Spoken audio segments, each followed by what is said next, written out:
جب یہ مدینے والے صاحب عاجز آ گئے تو انہوں نے خط لکھا شام کہ لو ہم ایک نمونے کو اور ایک آفت کو تمہاری طرف بھیج رہے ہیں.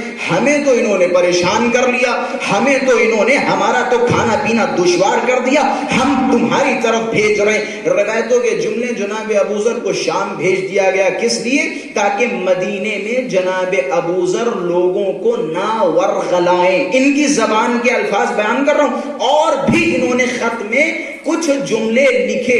ان کا لکھا ہوا خط کا ایک جملہ شاید جوانوں کے لیے ایک بہترین مصدر ہو. پتہ انہوں نے خط میں کیا لکھا کہ جناب ابوذر یہ مسلمانوں کے اتحاد کو پارا پارا کر رہے ہیں. یہ کس کا جملہ ہے؟ کس کا جملہ ہے؟ مجلس کے بعد مجھ سے ملے, میں آپ کو مصدر دوں گا, سند دوں گا. خط لکھا کہ ابوذر مسلمانوں کے اتفاق کو یا اتحاد کو پارا پارا کر رہے ہیں. میں کہوں گا کون سا اتحاد اور کیسا اتحاد؟ وہ اتحاد کہ جس میں اللہ کی مضبوط رسی ہے ہی نہیں. وہ کیسا اتحاد کہ جہاں پورا مدینہ تو متحد ہے لیکن علی کا پتہ نہیں. وہ اتحاد کیسا؟ وہ رسول کے جملے یاد ہیں. رسول گرامی نے کیا فرمایا؟ جناب ام سلمہ کے پاس جناب ابوذر غفاری کے غلام آئے اور آنے کے بعد کہنے لگے بی بی ام سلمہ جمل والے دن بڑا عجیب و غریب اتفاق ہوا. کہ کیا ہوا؟ کہ ہم تو گئے تھے میدان جمل میں, ہم نے جب سنا کہ جنگ ہونے والی ہے کچھ اختلاف ہو گیا کہ ہم پہنچے, ہم علی کی طرف تھے, لیکن اچانک ہمیں ایک اونٹنی نظر آئی. میں اونٹنی کا تذکرہ کر رہا ہوں. اچانک ہمیں ایک اونٹنی نظر آئی کہ جب میں نے اونٹنی کو دیکھا, بھائی اونٹنی کو دیکھ کے میں پریشان نہیں ہوا, اس پہ بیٹھا سوار جب میں نے آنکھوں سے دیکھا تو میں پریشان ہو گیا, کشمکش میں پڑ گیا. اب کروں تو کیا کروں, ادھر جاؤں یا ادھر جاؤں؟ یہ جناب ابوذر غفاری کے غلام. ابھی ابوذر کی بات مکمل نہیں ہوئی, بات سے بات نکل رہی ہے. جناب ابوذر غفاری کے غلام فرماتے اچانک میں نے جب اونٹنی دیکھی اور اس پہ بیٹھا سوار دیکھا, میں پریشان ہو گیا, کشمکش میں پڑ گیا.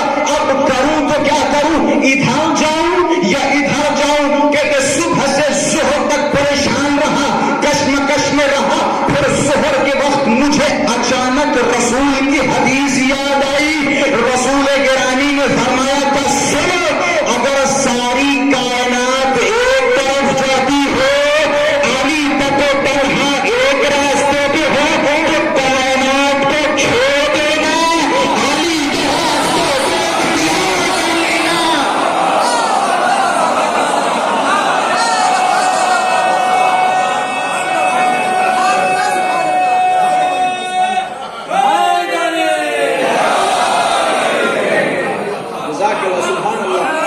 ساری کائنات ایک طرف جاتی ہو اور علی ابن ابی طالب ایک راستے پہ جا رہے ہوں تو پوری کائنات کو چھوڑ دینا, علی کے راستے کو اختیار کر لینا.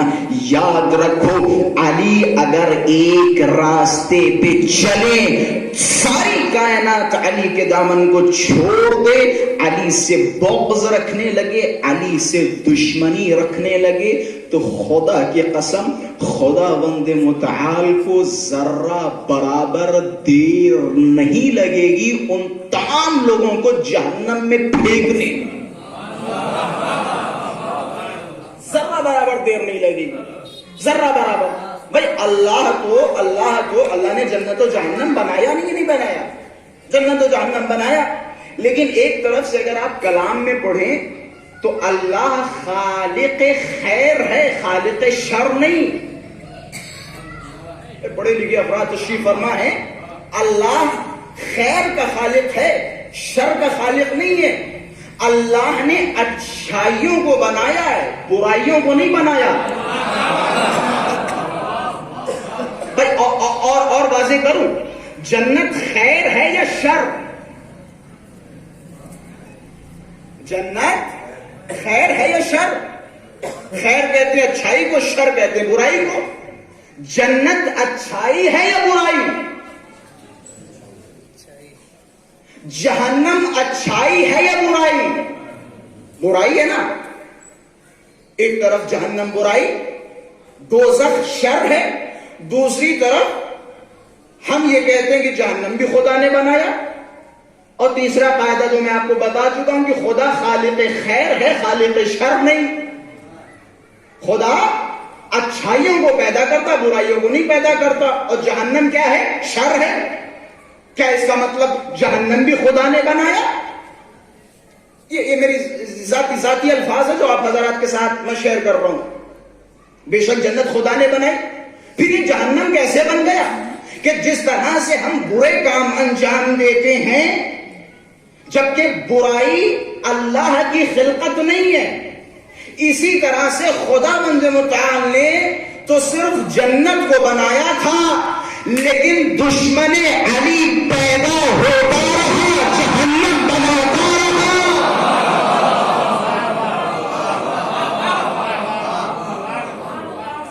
اچھا، اس پہ حدیث ہے یا نہیں؟ حدیث ہے یا نہیں؟ سنی یا نہیں سنی؟ اگر سارے لو اجتمع الناس علی محبت علی ابن ابی طالب، اگر سارے کے سارے یہ ساری کائنات علی کی محبت پہ جمع ہو جاتی تو خدا جہنم کو پیدا ہی نہ کرتا. اب اگر جہنم پیدا ہوا ہے تو دشمن علی کی وجہ سے پیدا ہوا، دشمن علی کی وجہ سے. تو وہ جو میں نے جملہ کہا تھا نا، ذرہ برابر خدا سوچے گا نہیں، فکر نہیں کرے گا. اگر ساری کائنات علی کی دشمن بن جائے تو خدا ساری کائنات کو جہنم میں پھینک دے گا. یہ مرتبہ ہے علی ابن ابی طالب کا. اب جب جناب سلمہ نے جناب ابو ذر غفاری کے غلام کے جملے سنے تو جناب ام سلمہ کے چہرے پہ مسکراہٹ کہ ٹھیک کیا تم نے جو علی کے دامن کو تھام لیا. میں نے انہی کانوں سے رسول کو فرماتے ہوئے دیکھا، علی حق کے ساتھ ہے، حق علی کے ساتھ ہے، جدھر علی جائے گا ادھر حق جائے گا. علی کا دامن یعنی حق کا دامن. یہ جو خدا کہہ رہا ہے لا تلبسوا الحق بالباطل، حق و باطل کو ملانے کی کوشش نہ کرو، اس کا مطلب پتہ ہے کیا ہے؟ اس کا مطلب خدا تم سے کہہ رہا ہے علی اور غیر علی کو ملانے کی کوشش نہ کرو. علی و غیر علی کو ملانے کی بعض اوقات مقابلہ کرتے قبلہ فلاں صاحب اتنے برے تھوڑی نہ تھے جتنے برے ہم سمجھتے ہیں. تم سمجھ ہی نہیں سکتے ان کی برائی کتنی تھی، سمجھ ہی نہیں سکتے. جس طرح سے اہل بیت کی اچھائیاں کسی کی سمجھ میں نہیں آ سکتی، قابل درک نہیں ہے، خدا کی قسم ویسے ہی ان کی برائیاں قابل درک نہیں. کس حد تک خدا ان سے دشمنی رکھتا ہے، کس حد تک خدا ان سے نفرت رکھتا ہے.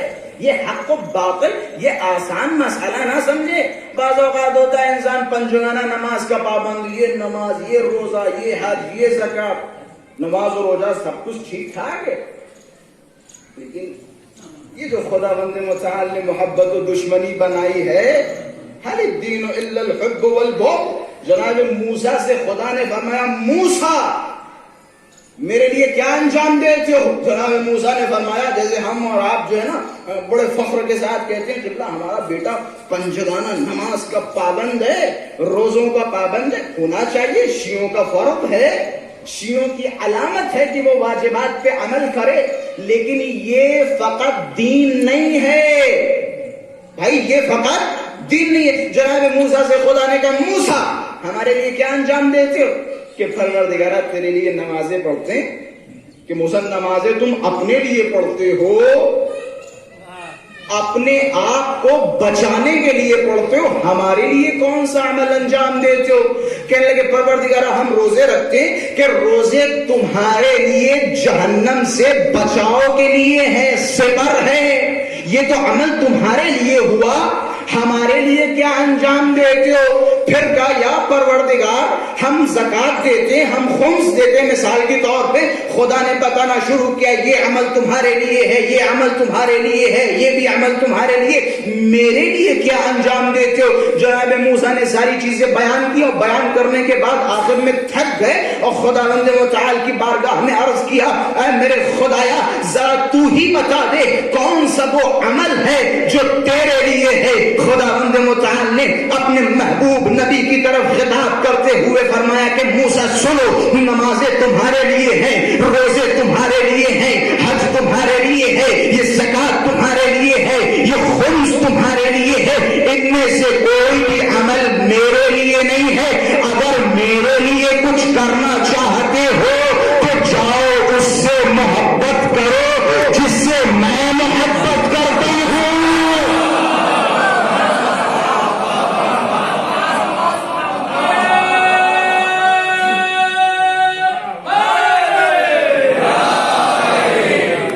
اس سے محبت کرو جس سے میں محبت کرتا ہوں، اور اس سے دشمنی رکھو جس سے میں دشمنی رکھتا ہوں.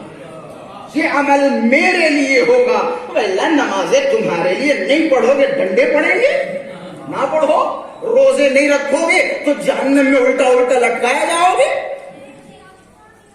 حج نہیں کرو گے اس کا الگ عذاب ہے. زکات نہیں دو گے تمہارا جو شکم جو ہے وہ مارے حرام سے بھرتا چلا جائے گا. یہ سب کا سب تو تمہارے لیے ہے. اگر میرے لیے کچھ کرنا چاہتی ہو تو جاؤ جس سے میں محبت کرتا ہوں اس سے محبت کرو. اور یہی وجہ ہے معصومین نے جگہ جگہ فرمایا حل الدین الا الحب والبغض. کیا دین محبت و دشمنی کے سوا کچھ ہے؟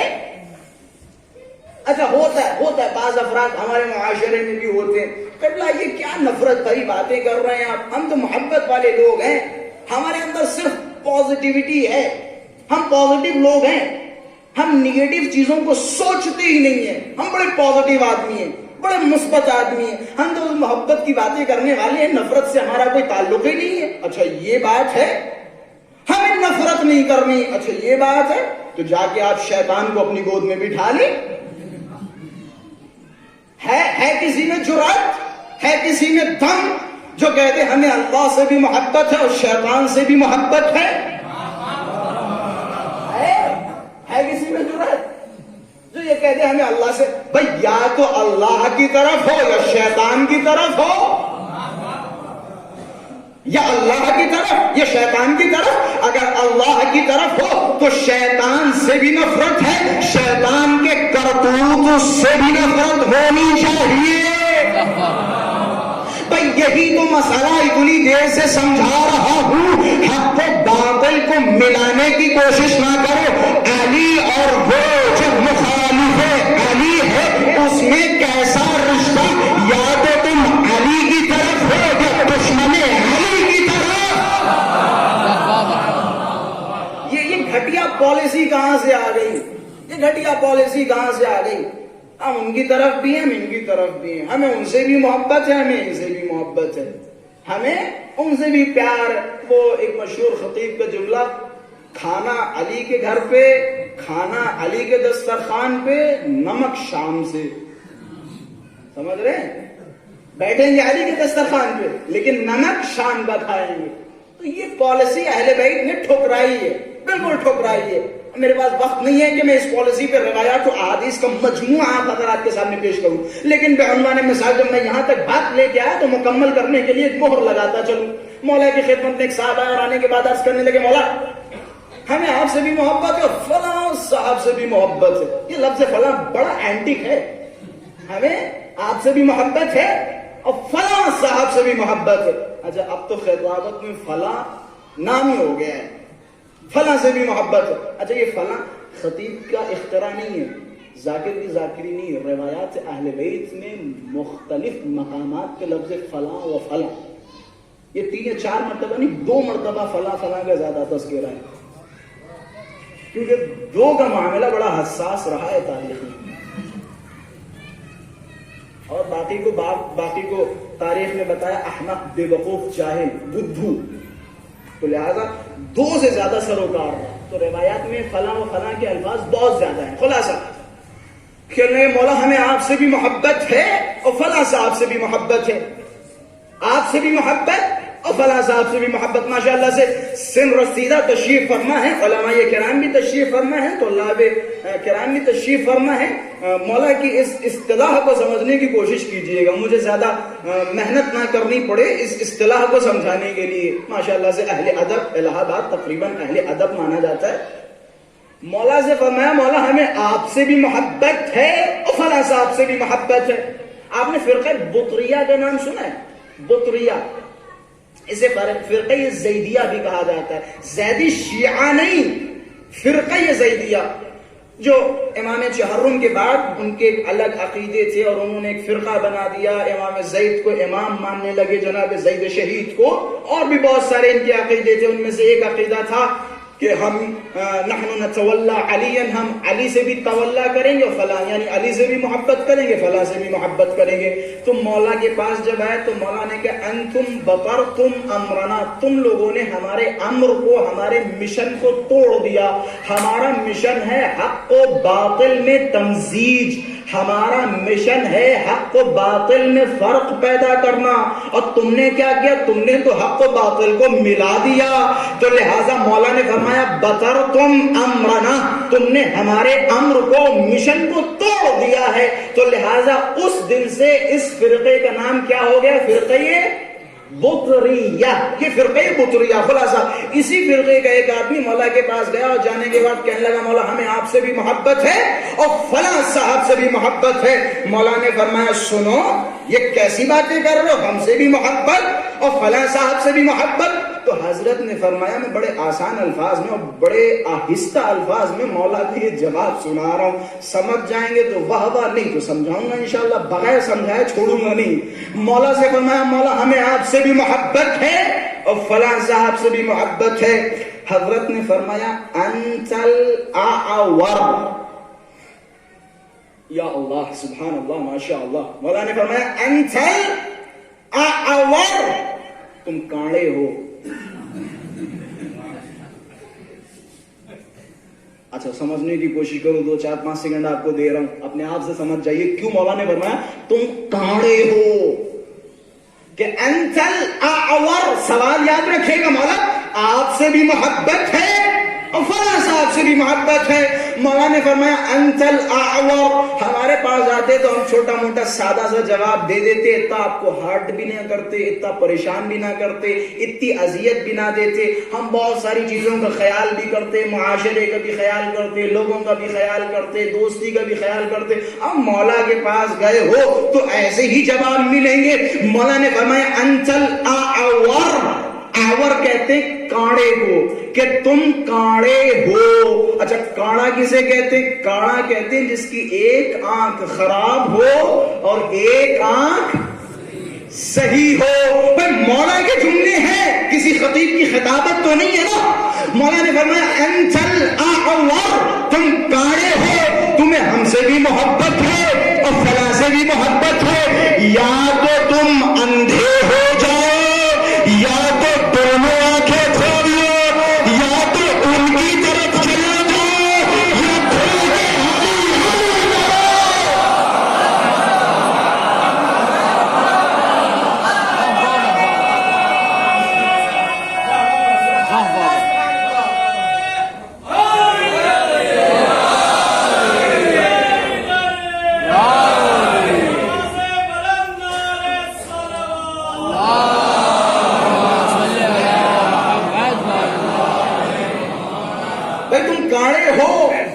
یا تو دونوں آنکھیں ٹھیک کر لو یا پھر دونوں آنکھیں پھوڑ لو, اندھے بن جاؤ. ان کی طرف جاؤ گے تو اندھے ہو جاؤ گے, ہماری طرف آؤ گے تو تمہاری دونوں آنکھیں ٹھیک ہو جائیں گی. یا تو کھل کے ان کی طرف جاؤ یا ہماری طرف آؤ. یہ دو کشتیوں کا سواری کیسی, دو کشتیوں پر سواری کیسی, ایک پیر آپ کا اس کشتی میں اور دوسرا پیر اس کشتی میں, نتیجہ کیا ہوگا, ذرا سی کوئی بھی کشتی ڈگمگائی آپ سیدھا پانی کے اندر. ایک کشتی پہ سوار, مجھے یاد ہے 2012 یا 13 میں مشہد مقدس میں ہمارے استاد فرمایا کرتے تھے اپنی تقریر میں، خدا رحمت فرمایا، شیخ باقر عالم الہدا، میرے خیال سے 10-12 سال ہو چکی، 10-11 سال تو ہو ہی چکی ہوں گی۔ شیخ باقر عالم الہدا فرمایا کرتے تھے یہ جول باش، یہ رنگ باش، یہ بار بار وہ کہا کرتے تھے، کہتے تھے اپنا ایک رنگ رکھو، ایک طرح بنو، جیسے ہم اپنی زبان میں کہیں، اپنی اصطلاح میں کہیں، تھالی کا بیگن مت بنو، ادھر کیا تو ادھر ڈھلک گئے، ادھر کیا تو ادھر ڈھلک گئے۔ بعض اوقات ہوتا ہے ہمارے خطبہ آتے، آنے کے بعد پہلے جس کی یہاں مجلس ہوتی ہے، بانی مجلس کے پاس جاتے ہیں، یہاں کی سماعتیں کیسی ہیں، کیا سننا پسند کرتے ہیں، یہ تو یہ سنائیں گے، وہ تو وہ سنائیں گے، سارے پروڈکٹ ہمارے پاس ہیں، یہ سننا چاہیں گے تو یہ سنائیں گے، وہ سننا چاہیں گے تو وہ سنائیں گے۔ نہیں آقا جان، تھالی کے بیگن مت بنو، جو آپ کا عقیدہ ہے اس کا اظہار کرو، اظہار کرو۔ وَلَا تَلْبِسُوا الْحَقَّ بِالْبَاطِلِ وَتَكْتُمُوا الْحَقَّ وَأَنْتُمْ تَعْلَمُونَ۔ اگر تم حق کو جانتے ہو تو حق کو چھپانے کی کوششیں کیسی؟ واہ واہ واہ، کیسی کوششیں؟ واہ واہ واہ واہ۔ وہ جو افراد تھالی کے بیگن ہوتے ہیں، در حقیقت انہیں خود نہیں پتا ہوتا ہے حق کیا ہے اور باطل کیا ہے۔ واہ واہ، سبحان اللہ۔ پریشان، وہ ایک طرح کے مریض ہوتے ہیں جنہیں خود نہیں پتا ہے حق کیا ہے اور باطل کیا ہے۔ کبھی اس کرسی پہ نظر آئیں گے، کبھی اس اسٹیج پہ نظر آئیں گے، کبھی اس کی جانشینی میں نظر آئیں گے، اور کبھی اس کے پیچھے پیچھے نظر آئیں گے۔ اور اسی لیے کہا جاتا ہے علم حاصل کرو، پڑھو لکھو، اچھے بنو، قابل بنو، نہیں تو زندگی بھر تصویریں کھینچ کھینچ کے اور اسٹیٹس لگاتے رہ جاؤ گے۔ اچھے جیت پڑھائی کرو، جس لائن میں بھی ہو اچھی طرح سے محنت کرو، نہیں تو کبھی کہو گے آئی ایس صاحب کے ساتھ اور پی سی ایس کے ساتھ اور نویں دنم وہ انسپکٹر صاحب اور ایس آئی صاحب، زندگی بھر لوگوں کو یہی بتانے میں گزر جائے گا۔ یہ کب ہوتا ہے؟ جب انسان علم کی فضاؤں سے دور ہوتا ہے، علم سے خالی ہوتا ہے، اور جس کے اندر علم بھرا ہوتا ہے، علم سے مالا مال ہوتا ہے، وہ کسی کے پیچھے چلنا پسند نہیں کرتا ہے، وہ کسی کے پیچھے چلنا پسند نہیں کرتا۔ خلاصہ یہ جور باش، یہ رنگ باش، اپنی ایک حقیقت رکھو، ویسے نہ بنو جو غدیر میں علی کے ساتھ تھے اور تھوڑے دن کے بعد کسی اور کے ساتھ ہو گئے۔ ایک شاعر حسان بن ثابت، جب بھی غدیر کا تذکرہ آتا ہے، اچھا ابھی تک نہیں پتا حسان بن ثابت ہیں کدھر، انہوں نے غدیر پہ لمبے لمبے قصیدے گئے، پھر جب اور ورق پلٹے گئے تو پتا چلا صحیفہ پہ بھی قصیدے گئے، کریں تو کیا کریں۔ علامہ امینی صاحب نے غدیر پہ کہے ہوئے قصیدوں کو اپنی کتاب الغدیر میں نقل فرمائے حسان بن ثابت کے، لیکن بعد میں دیکھا جائے تو صحیفہ کے بھی حوالے سے ان کے اشعار، اور جب امیر المومنین نے انہیں بلایا کہ آؤ وہ جو اشعار تم نے غدیر پہ کہے تو سناؤ، بتاؤ، تم تو تھے نا غدیر میں، کر دیا بہانہ۔ یہی ہوتا ہے نا۔ بڑی آسانی سے ایک صاحب میرے پاس آئے اور کہنے لگے قبلہ یہ کیسا معاشرہ ہے، کتنے بدتمیز